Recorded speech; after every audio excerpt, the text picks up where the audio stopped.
we can think of our eyes. There's so much I could say, but we're just going to keep it as like simple and as powerful as we can. We can think of our eyes as extensions of our brain. Like literally our eyes developed out of our brain. And so when we do work for our eyes, all the different things and positions and we can do, we're giving our brain literal food. It's like we're feeding their brain. So think eyes or brain. Just kind of like that's kind of something to ponder a little bit. So let's start with just closing the eyes and just fingertips. Now, I don't want you to squish and push in on the eyes, you guys. I want you to do gentle circular motions, literally on the eyelid. Now, right underneath the eyelid is the eyeball. And if we're gentle enough, we can kind of feel that kind of, I don't know, I kind of think of it like a little, film sensation, maybe. We might feel tightness in certain areas. We're going to get to the muscles of the eyes here. So we have to have a light pressure, very light. And just explore your whole eyelid. Because underneath that eyelid is the eyeball. And it can be a little strange to do this, but we're not afraid of strange in here. So get in that crease of the eye. And just a few more moments here. Eye fatigue is a really real situation these days, and eye fatigue affects our whole entire system, especially like headaches and neck pain and all of that. All right, and fatigue, just in general fatigue, like, oh, I feel so tired. Sometimes, a lot of times that can be associated with eye fatigue. So go ahead and release your massage and just notice that I always find that to be a little more bright out here and a little like, oh, I'm a little awake. And then we're going to go to your jaw. Going to give a little release for this, the muscles that run here in the jaw. So I'm just massaging. Here I get to press a little harder, okay?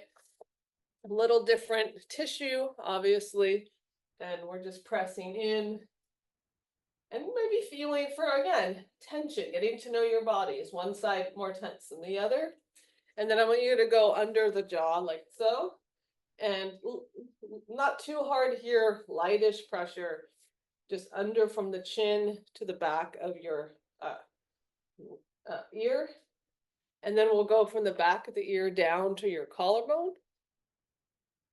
Yep. Good. And collarbone, I want you to rub above and below that collarbone. And then you're going to go to the other side, above and below the collarbone. We're going to tap side of the, underneath that armpit, side of the chest.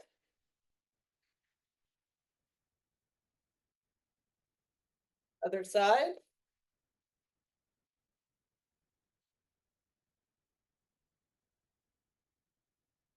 Belly.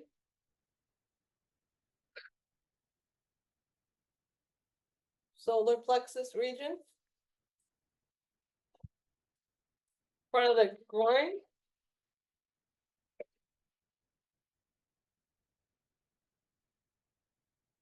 Sacrum.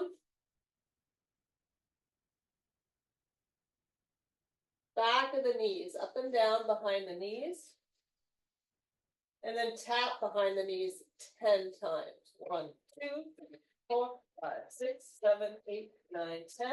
We're going to do another point today, side of the ankle, you guys. So feel that big bone on the side of your foot. Go right behind it and just give me a little rub there. Light rub here. Just kind of circles or up and down. Any which way that we're getting a little bit of rubbing on that out behind that big bone here. And then come back up, give me a little shake. Shaking the arms, the fingers, the elbows. Can I have my arms be as relaxed as possible and then creating some vibration. Vibration is really important in the body, okay? And then we're going to do a little bounce. The arms can just kind of relax by your sides. And it's imagining you're just on your little mini trampoline. And let it be this kind of sweet bounce, right? So there's this feeling of like being on a little bit of either the trampoline or like the bouncy ball. It's like you're rocking, if anyone's tried to put a baby to sleep, they like to kind of bounce. And they like to rock too. And one of the reasons is because that their inner ears get to be kind of stimulated. And because of when we were in utero, we had all that motion that helped us to feel calm.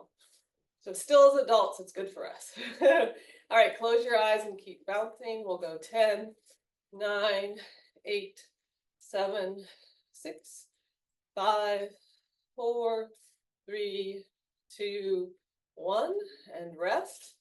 Ooh, just take a little walk, just like a circle walk after that. And then grab your pens or your pencils. And if you don't have either of those, your thumb is fine. We'll do just a little visual. I want to do 3, well, I guess 4. We're going to do some smooth pursuit. So it's where we follow a target. Okay. Just going to do 3 in each direction, getting our eyes to open up, feeding our brain. Okay. That'll be our intention of this. So head will stay still. Sometimes the head does move with our eyes, obviously, but we'll keep the head still. All right. So we're going to do a horizontal line in front of us. So bring your target in front of you. Relax on your feet. Feel your body connected. And then you're just going to let your eyes follow your target to the right and then to your left. You're going to do 3 times. Okay, take your time. Make sure you're not in front of any glare. So you can always turn yourself if you need to. So you can have a clear vision. Keep breathing. Sometimes tension arises when we do visual work. So just notice that. See if you can be aware of it so you can let it go. Good. Once you've done 3, we're going to do a vertical line. Okay, so up and down. Again, feel your feet on the ground, easy breathing, going to those edges of a little bit of a stretch for your eyes. Remember, food for the brain here. Awesome. And then we're going to go on diagonal. So let's go up to this right diagonal and then down to your left diagonal. Breathing, take your time. 3 times. Awesome. And if you still are going, I'm going fast, you keep going, okay? But now we're going to do left diagonal down to your right diagonal. Head stays still.